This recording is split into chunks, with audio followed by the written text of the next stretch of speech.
I think we're live. We're Hi, live. everyone. Thank you so much for joining us. This is day 2 of FC Build. We have 2 fantastic panelists on the panel today to talk about cyber defense at scale.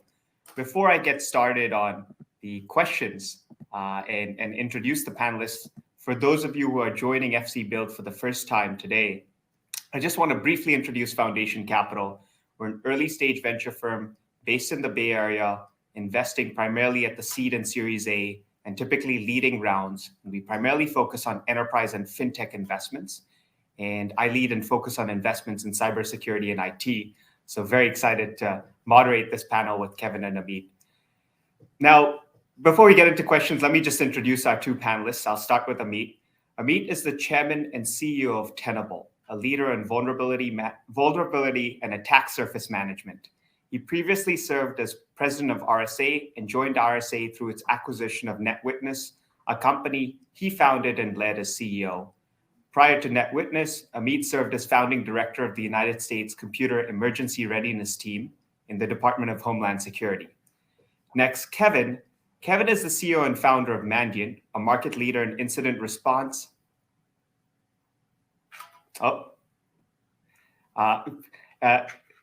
Hold on 1 second, sorry. Everybody knows Kevin. I think you just leave it at that. I think you got a question already. Like, is Mandiant really named after him? No. Sorry about that. I had an issue come in on my side. Yeah. Super quickly on Kevin, CEO and founder of Mandiant, market leader in incident response, threat intelligence, and managed security. Prior to his role leading Mandiant, previously known as FireEye, Kevin was at Foundstone and Cytex, and he started his career as a U.S. Air Force officer and special agent in the Air Force Office of Special Investigations. So let's get started with questions. And the first question is actually relevant to both of you. You both started your career in the armed forces. Amit, you graduated from West Point and worked in the DoD. And Kevin, you're an officer in the Air Force, as I just mentioned. How do you think this military experience helped you start companies and serve as CEOs and founders? And any advice for veterans who are on the line today and are considering careers in startups and cybersecurity? Amit, maybe we'll start with you. Yeah, great question.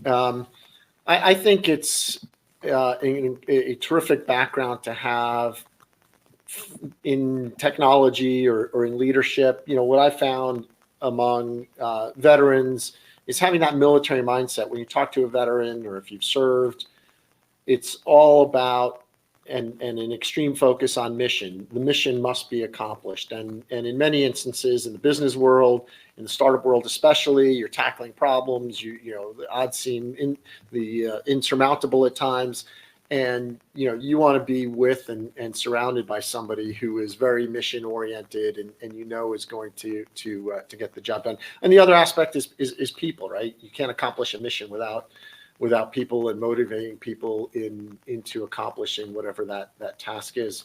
A real quick funny story. When I graduated from West Point and then inter-service transferred to the Air Force because the Air Force at the time, there was no cyber corps in the Army and the Air Force was doing really cool things. And so my first duty assignment was actually at the Pentagon, helping to look at and secure some of the Office of the Secretary of Defense's network. And so it was literally my first day in the Air Force. I had no idea, you know, what the Air Force was all about. And I was assigned to the Pentagon. They said, well, go to this 7th Comm Group, and they assigned me to another second lieutenant to show me around the building and show me what's what. And as bad luck would have it, that was actually Kevin.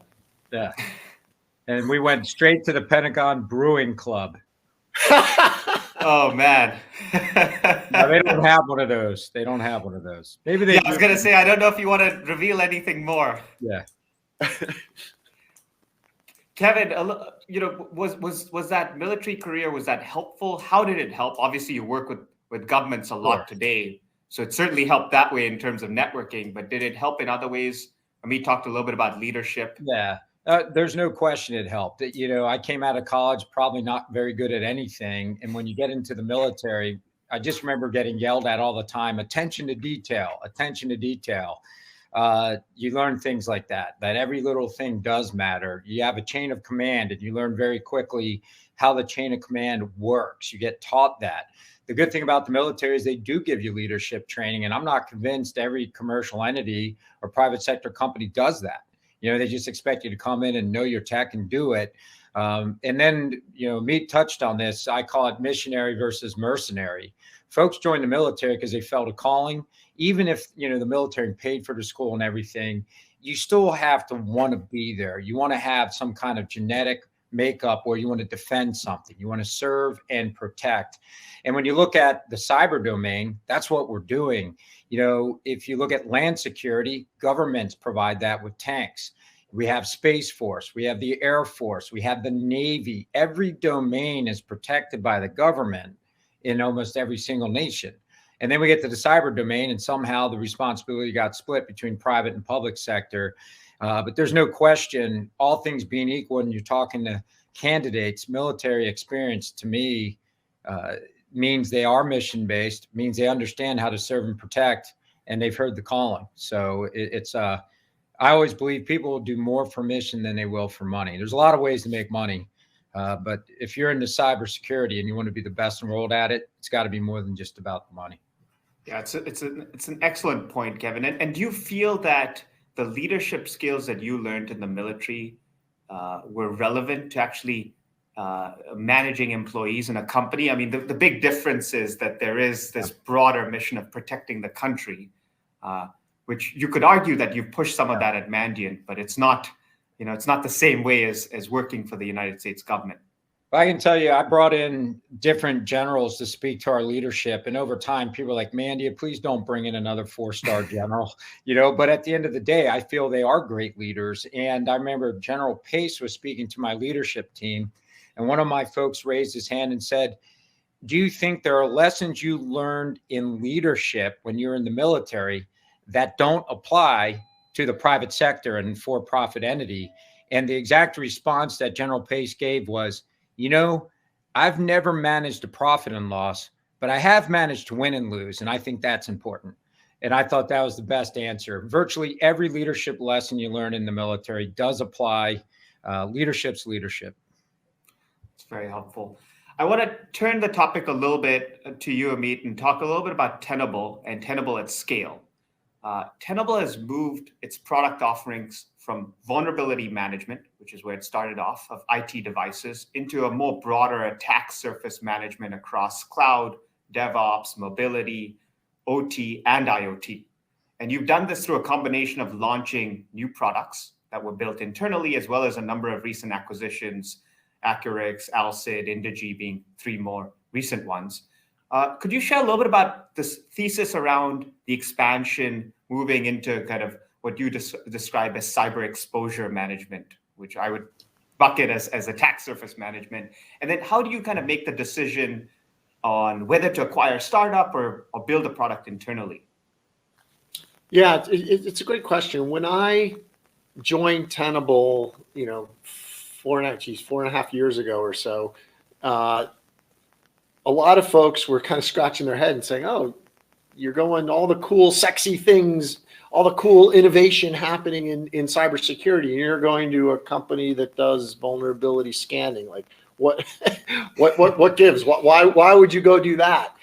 And I think fundamentally, when you look at what vulnerability management is all about, it's identifying what you've got, identifying problems that exist, exposures, misconfigurations, issues that can be exploited or cause a weakness in your overall security.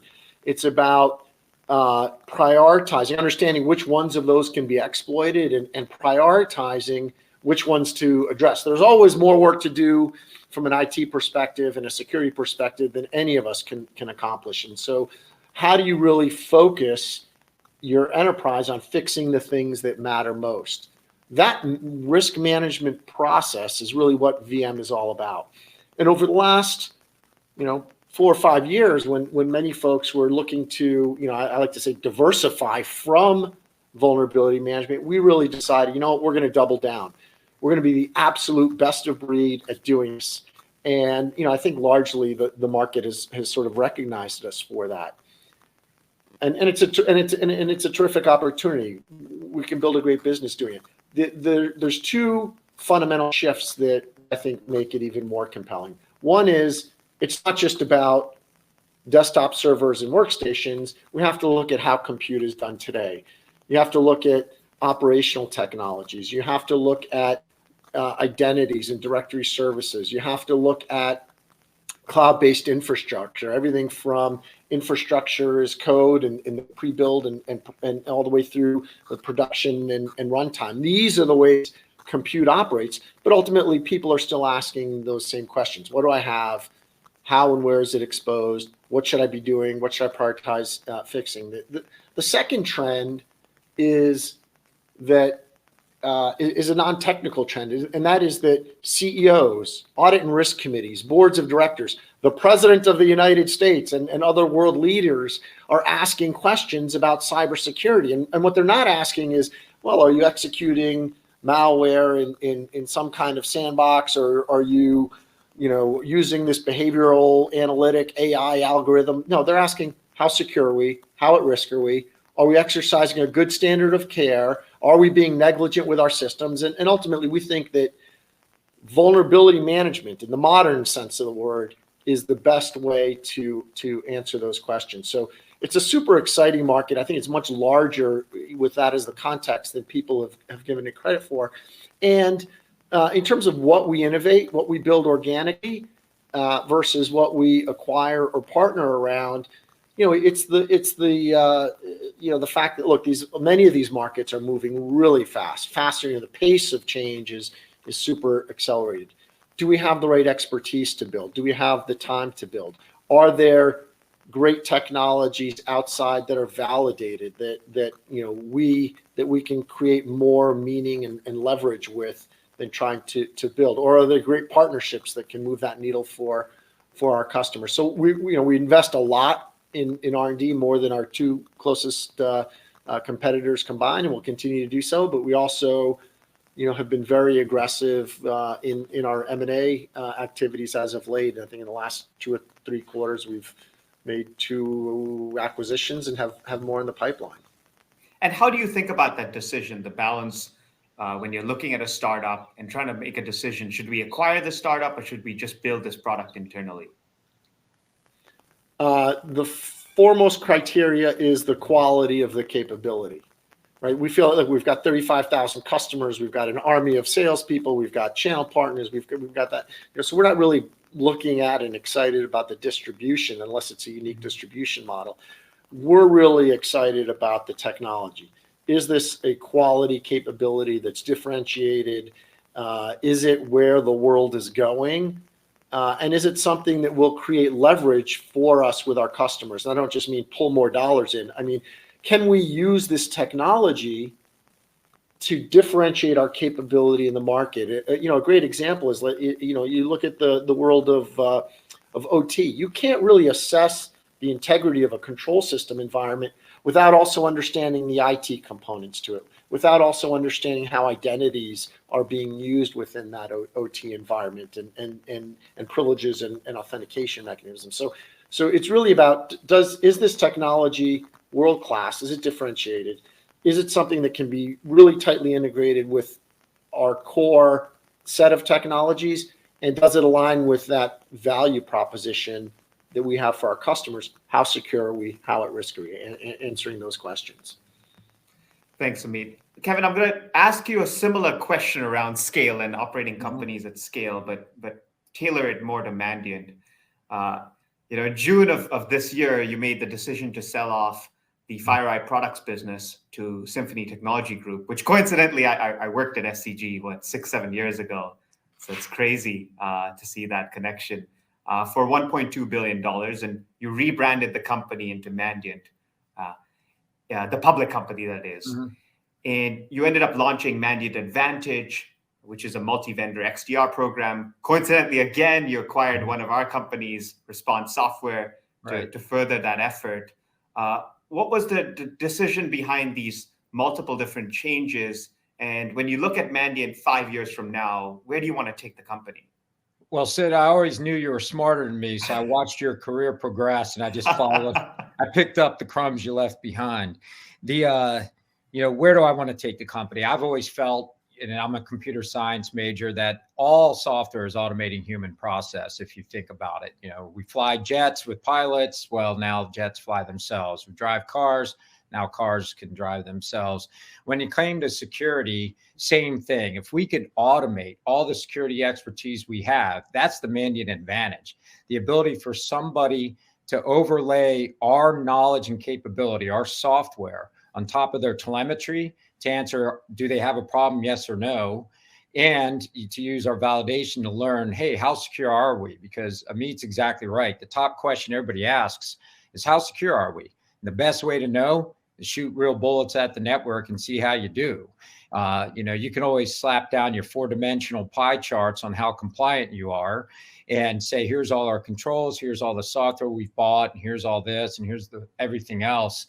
Really, you just want to know, can APT41 compromise my network, yes or no? And if they do, how long before I detect them and figure out how to get them off the network? So we are in the business of automating security experts. As we're having this conversation, Mandiant's responding to well over 120 breaches. And these are the security breaches that bypassed our tools, tactics, and processes that we have at our companies to defend ourselves, and we want to learn from those, and we want to make sure that everybody's safeguarded from them. And so we're automating Mandiant expertise, and we're just going to continue to automate more and more. And another key component of the Mandiant advantage is we always want to be a seamless extension of our customer, meaning they're in the advantage learning what matters most on all their telemetry data, and they can just right click, hey, we need help. And we can bring experts, the right experts, to bear at their moment of need. So we want to be able to interrogate endpoints from every endpoint company out there. We want to be able to supply expertise where our customers may have gaps. So, bottom line, I've felt that we can automate much of the security operations process, and we're just going to keep automating more and more of it every day. And what is your recommendation for early stage founders around building out a services program in addition to their software product? You've done this successfully. CrowdStrike has CrowdStrike services in addition to Falcon. Well, I think it's important. I've always been a believer, and some folks are like, well, you're the pure product or your services. You can't do both. It is strategically important for Mandiant to respond to every breach that matters, because I think that's how you'll build the best products. You want to have that front row seat to what are the attackers doing now, so you can see how they're circumventing safeguards and how you can plug that gap. It's hard for me to answer that, because the bottom line is I didn't get funding for Mandiant when we started the company. We were a bunch of ex-Air Force guys that believed security breaches were inevitable. And I'm not sure in 2004, real early in 2004, anyone was going to back that thesis. So instead of calling a whole bunch of VC and getting a pitch deck together with pretty PowerPoint slides, we just started the company, started responding to every breach that matters. And I just remember every time we hired a consultant, I'd thank them, because I'd said, your work allows us to hire 2 engineers to automate what you do. All I can say is you can learn what the market needs with product managers going out and asking a whole bunch of questions. But I like to see a doctor who doesn't ask me a lot of questions. They can look me in the eye and say, I am an oncologist, I'm the best in the world, and here's what you need. I just think that there's a real value that your services can be the voice of the customer and save your customer the constant burden of answering, here's what we need. We know what they need. They want to feel secure. They want to be confident they're secure, and they want to have efficient and effective security programs. That's what every CISO will tell you. So let's go out there and do things to provide it. And I think a services arm can be a great voice of the customer for any product company out there. I think it's a great point. I always tell founders in cyber that services can augment your software product. As long as you don't keep services confined, you won't end up in a situation where you become a services business 5-10 years down the road. And I think, Kevin, the issues that you faced in the early days of Mandiant, just not being able to raise venture funding because there wasn't as much of it available, is very much not a problem today. And coincidentally, Tenable had a very similar background when Ron Gulo was running the company. It was very much bootstrapped, and there was a big services component to vulnerability management there. Yeah, it depends. I'm sorry, go ahead. Amit, go for it, please. No, I was going to say, it really depends. I think the example that Kevin highlights, I don't want to say it's specific or, there are definitely some segments of security, like the work that Kevin's team does in incident response, where they're on the bleeding edge of what, the various APT actors are doing, makes their products and their services and their company, it infuses a knowledge into the company that you can't get otherwise. So services is critical to the customer experience and to the lifeblood of the company. In other segments of security and in other segments of technology more broadly, I'm not sure that's always the case. It may be the case, but there's other segments where it's not. It's like, okay, we don't need to do services because we know the architecture works this way and that way, and it plugs in here. Now, you want your finger on the pulse of customers and what's working for them and what's not, but that is not the same as selling them services. And in some cases, if you go too far, too fast into services, you not only risk diluting your product focus, but you also risk disturbing a very careful ecosystem, right?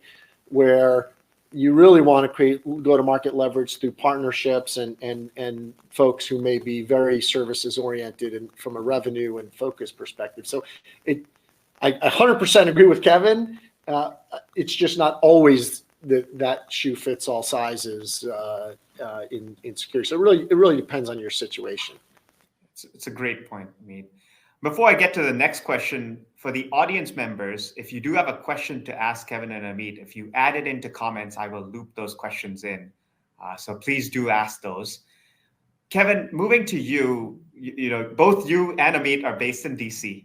Mm-hmm. And I'm not actually sure, Kevin, if you're in a jail cell right now, but this is going to be a very relevant question.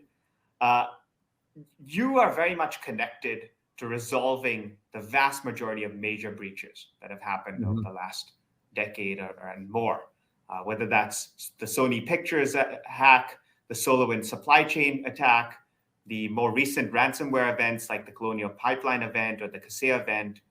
You and your team are brought in to deal with the vast majority of these cases. And for the audience members who aren't cybersecurity experts, I am sure they have heard the word or the phrase Mandiant was bought in on the front pages of the Wall Street Journal or on CNN. Tell us a little bit about how hackers have evolved over the last few years and what you can share for CEOs as they're thinking through how to manage cyber events. Well, how hackers have evolved is just there's safe harbors to hack American companies. If you live in Russia and you hack the United States, you probably get a thumbs up from somebody for doing it. We have no set rules of engagement. So throughout my career and Amit's career, as we've seen an escalating hum in cyberspace, it keeps expanding what people can do.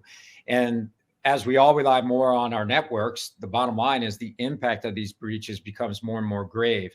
Very simply, wherever money goes, crime will follow. Wherever information goes and communications go, espionage will follow. And wherever command and control goes, warriors will follow. And all that stuff is now on the internet. All of that stuff is networked. So now you've got cyber espionage, criminal behavior. The next modern war will have one hell of a cyber component to it. So we got to defend that stuff. So that's the change. 20 years ago, if you were hacked and you knew it, maybe you lost credit card numbers. Today, when you hacked and you know it, you may lose the operational control of your business. So, and then you go forward 5 years when we all have wearable devices. And the next time, Amit has a mini stroke, his doctor's going to know about it before he does, because a wearable device is going to tell somebody. You want that stuff to be secure. So our dependency on tech goes up and to the right. Therefore, all negative impacts to that tech are more severe and more grave. So that's the biggest change we've seen. Hackers have always done the same. How they break in changes all the time. What they do after they break in rarely does. It's usually to steal something to make money or steal something to get IP. And every once in a while you have attacks that are destructive, like ransomware or just pure destruction. What I would tell CEOs is they have to figure out what their risk profile is in cyber. They need a company like Tenable to tell them their cyber exposure. How bad is it? How good is it? Every CEO will start with the question, how good are we? How good are my people? And the best way to answer that is test it. Just do a test. Launch a few attacks and see how you do. But ultimately, there's a lot of different things you can tell a CEO, but ultimately it's got to boil down to, can they be confident their security is safeguarding them appropriately? Do you think that crypto plays a positive impact in terms of the number of new attacks that have happened? Has the creation of cryptocurrencies changed the way hackers kind of seek the incentives? Mm-hmm. All I can say is there's a direct correlation between the amount of ransomware attacks we saw and the anonymity that crypto allows. It used to be if you hacked it and you wanted to extort, you would accept a credit card payment, literally, and so there's multiple ways to pierce anonymity behind the intrusion and who did it. And the cost was about $5,000, maybe $15,000.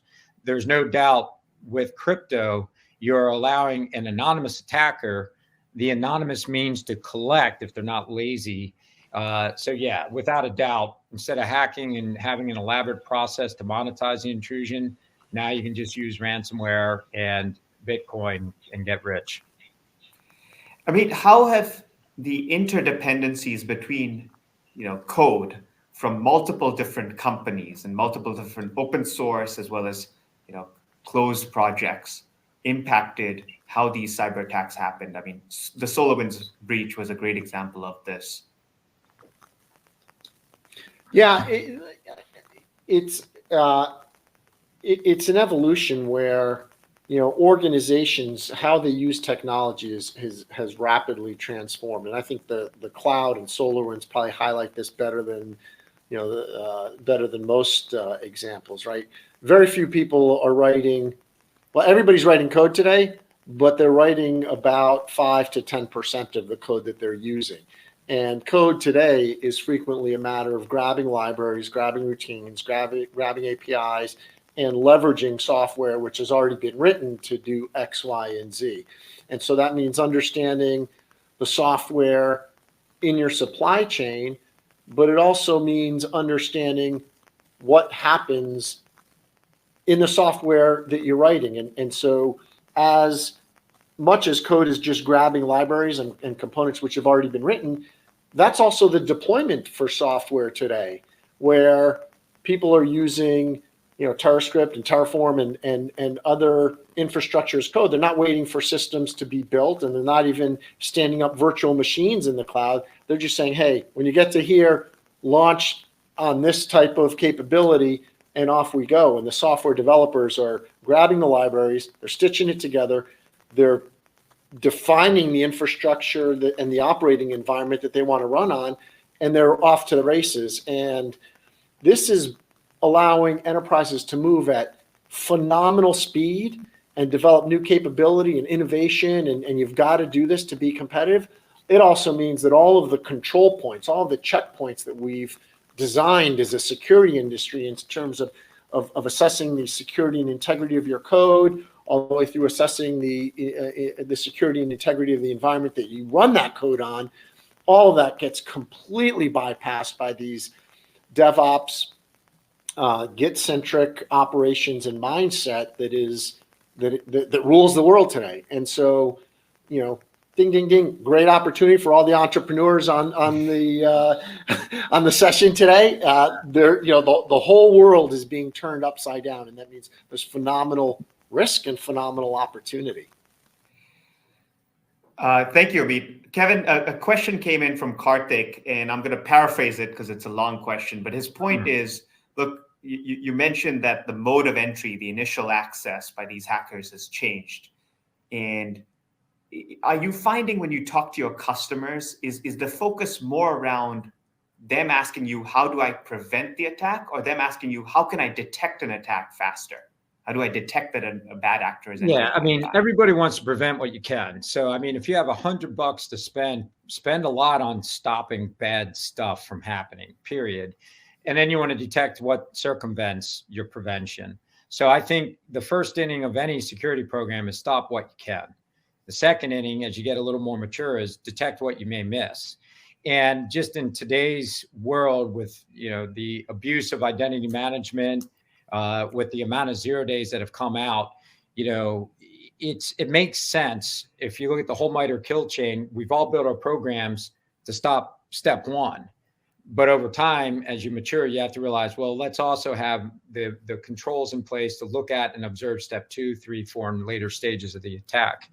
We're looking at this year, we've responded to over 65 different 0 days in the wild. And the prior Associated Press poll record was 2 years ago with 32 in 2019. In 2020, I think it was 30. We went back to, but at 68 or 69 already this year, clearly how they're breaking through the front door of our networks or back door of our networks, it's changing. But what happens after that? Mature security operators are learning how to detect the later stages, all the way up to and including, hopefully, the exfil of vital information. And, I do want to talk a little bit about the U.S. government, because we talked briefly on it on a number of these different questions.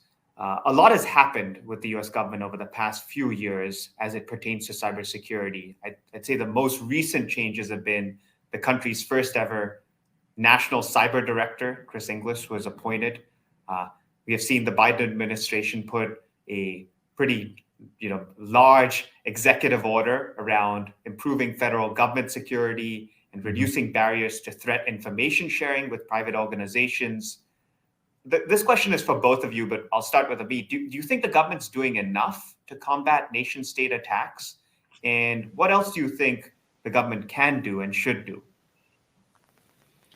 Enough is the wrong word, because the answer will always be no. The government's unless these types of attacks stop, the answer is no. We're not doing enough. We need to do more. I do think we're operating at a different level of play today than we were just a few years ago. I think you called out a number of initiatives, key personnel, higher level personnel, expertise that exists in those personnel, Chris Inglis, Jen Easterly, Ann Newberger, the whole team, just a bunch of A players, properly situated within the government. You've got the administration putting forth significant executive orders with teeth behind it, with a high, whether they'll make the 100-day sprint, timelines or not, they're putting a very aggressive pace around it. So the government's doing a lot, and doing a lot more and more aggressively than it has in previous years. With two follow-on points to make. One is the government's not going to solve this. This is not a government solvable issue, right? We are very much in a lawless Wild West in cybersecurity. Every organization, and to some extent even every individual, has to protect itself, has to exercise a high degree of care with its IT systems and its processes and its people to protect itself, because the government's not going to protect you. The government's not going to keep you safe, and that's why. And that's just the reality that we operate in. So I think the government's doing more.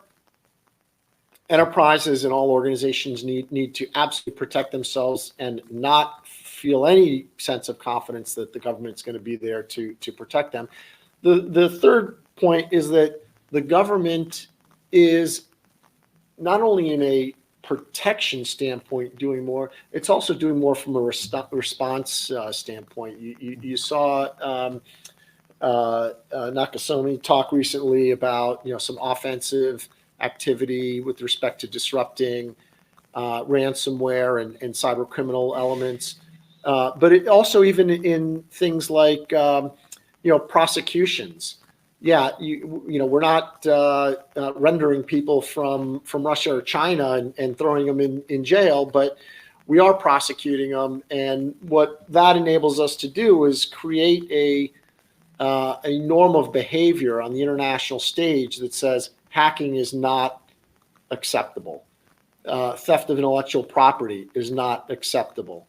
And if the government were not doing those things, then those behaviors would become international norms and become part of customary international law. And so while it may feel a little bit futile because people aren't spending time in jail, I think the government doing those things is incredibly important. So it's a multi-pronged approach here, but at the end of the day, every organization needs to manage risk for itself. Kevin, Amit brought up this point that organizations have to protect themselves and manage risk for themselves. And you kind of gave the example of the physical world and the interconnections between the physical world and the digital world. In the physical world, if I wanted to protect my assets, I could hire armed guards with guns. Do you think that the same should apply in the digital world? I.e., do you think, we're talking about cyber defense, but do you think that we should have cyber offense with private companies who are providing those services to large organizations that have been breached? There should not be a privatized cyber offense, because the doctrine that a nation takes, or the stance a nation takes, needs to be controlled by the legislators and the leaders of that nation. And you can't outsource that wantonly without massive coordination to the private sector. So in other words, if you respond in cyber domain to an attack and go on offense as a private citizen, you may be changing the rules of engagement and escalating something. And on the other side, they may think, hey, that's the United States projecting force, and misread that it's actually an independent actor. So I have about 20 reasons and 47 minutes of dialogue on why offense is a terrible idea, Sid, for anyone other than the government or whoever they deputize to do it, because offense is a doctrine. You are projecting the nation's opinion about certain activities when you go on offense, and I don't think the private sector is capable of doing that. So they're and let me add with that answer. Let me add one more thing, which is I have seen some founders, and the three of us will know of them, that are creating cyber offense companies and selling the technology to the government. So the equivalent of what we would see in the physical world is Lockheed Martin or Boeing. Sure. For the cyber world. Do you think that those types of companies should exist, or do you think these types of offensive capabilities should be managed just within the NSA or US Cyber Command? No, I think that every nation wants to be the best in the world at everything they do, right? They want to have the strongest economy, best schools, best citizens, most protected citizens.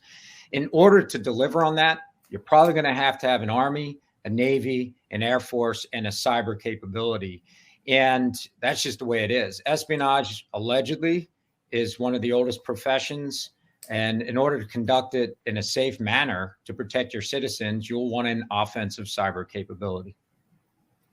And that's helpful. And just to add to that, Kevin, do you think that in that offensive cyber capability, the government should be purchasing solutions from private companies, i.e. the equivalent of a Lockheed Martin for the cyber world, a startup that kind of sells to the government offensive capability? It's going to happen that way. There's always been contractors that support the government based on, their pay scale or however they can get the staff and capabilities needed. So it's something that here are the facts, Sid. If I travel anywhere in the world, and I know you get this, you meet any head of state or you meet any head of the military or intelligence in another nation, and somewhere along the dialogue, they start talking, and what about an offensive program? And what do we do to set that up? And how would we do it? And when is it used? I think the rules of engagement haven't been worked out yet, or if they have, it's just kind of a tacit rules of engagement. But virtually any nation that practices espionage has to create an offensive component. I'm going to move things along a little bit more. Amit, I want to talk a little bit about leadership. You've been a founder, you've been a public company CEO, and you've done it at various different stages. For the founders who are on the line today, what are the key characteristics for a successful CEO who's taking a company from 0 to 10 million of revenue? And how does that change from 10 to 100 million of revenue, and from 100 to $1 billion plus in revenue? Well, from 0 to 1 million, which is, but there's still the CEO who's doing the coding, who's building the first prototype, who's doing that. Once you get beyond there, when you're talking about 1 to 10 and 10 to 100 and 100 to $1 billion or so, it's less about being the smartest coder, and it's more about leading and building the team. And the team looks very different from 1 to 10 than it might from 10 to 100 or even larger, where the skills that you're looking around the table are less about, at first it's all about people that can roll their sleeves up and help you do all the work that's on the plate. And then beyond that, it starts becoming people that can think more and drive more independently and recruit people, high caliber people around the table and start achieving scale. To me, the key characteristic is, are you getting the right folks around the table? Because that's the most important thing that a CEO at any size or stage or scale of company can do. Am I getting the right people around the table? And am I fostering a culture that enables our company to move with great speed and deliver phenomenal outcomes for our customers? And we've all worked at places where there's a lot of politics and backstabbing, or sales is pointing at products and products is pointing at marketing and it's just the wrong dynamic. So if you're going to build an awesome company, it's all about getting the right people around the table and building that healthy culture to help them execute as a team. And how did you figure that out for yourself? I mean, most CEOs can't move from 0 to hundreds of million in revenue and maintain that leadership position. How did you kind of create gates? What did you do to measure yourself and say, should I be the CEO of this company, whether it be Net Witness early on or Tenable today? Yeah, in my first startup, which I don't want to say how old I am, but the hairs are white. In my first startup, I remember my Series A, venture capitalists, and we were already doing, $5 to $10 million in revenue. My first Series A lead investor looked at me and we're out to breakfast one day, and he said, Amit, you're going to you're making a bunch of mistakes, and you're going to make a bunch of mistakes, and you're kind of learning on our dime and our nickel. And I remember thinking to myself, well, screw you. What the hell do you know?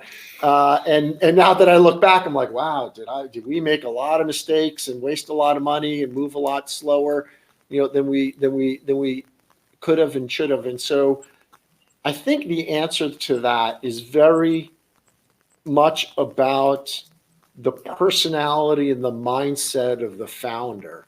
And there are certain things that founders can have great confidence in, great certainty around, whether it's technical vision, direction, strategy, any number of things. But their openness to receiving input and advice, and I'm not saying do everything you're told, but their openness to receiving and processing the input of others on the team, their co-founders, their colleagues, the people that work for them, that are in the trenches and know what's happening in customer environments, and advisors that have built success. Like, their adaptability is ultimately the guiding factor on how scalable of a leader that founder will be. Kevin, you've done the same thing. I mean, 0 to $500 million and beyond of revenue, and you've continued to be CEO as the company has gone through multiple different stages. How have you assessed yourself, and any tips for founders who want to maintain that CEO title? Well, so I learned everything the hard way, no matter what. All the cliches turn out to be true. And the day you assess yourself as, hey, I've arrived, I'm great at this, you're done, hang it up. I think you have to be different at different stages. Yet when I say that, I also recognize you have to be 100% consistent and predictable. What I think is critical for every founder is to be self-aware of what you know and what you're good at and what you don't know. And if you hire somebody and your internal dialogue is, I could do it better than they can do it, then you've hired the wrong person. And you may want to choose to tolerate that for a while, but you may also choose to top grade. What I've seen as the trap for very small companies is the aggressive CEO who's unbelievably passionate and loves their idea. They have maniacal focus. Those are all good. But when it prevents them from letting others do their job, it becomes bad. So know your boundaries of what you're willing to do and make a lot of room for other folks. You don't want to have a cult of personality built around your ideas and your own focus. You want to have a cult of personality that you're all, you're all rowing to and you're all involved with. So Sid, I forgot the question by now because I was just thinking about Amit's answer. And I'm sure Amit, you wrote the hardware too. It's very hard to take unsolicited advice from people when you're super busy and you're successful. But in reality, you have to, and you have to listen to it. So all I can say is that's the mistakes I've seen founders make is just not making room for other people to be creative and for other people to do it their way. They just maintain a little bit too much control. I think what you're saying is the most important thing is providing that ownership to others on your team, other members of your executive team, so that they can do what they're really good at doing and recognizing that you're not good at everything. I think that's a very important statistic and characteristic. Last question, and we're at time. Both of you are well known in the cybersecurity community. You've focused on it through your entire career. We have over 1,000 people at this conference. A number of those are founders and operators who don't focus on cyber.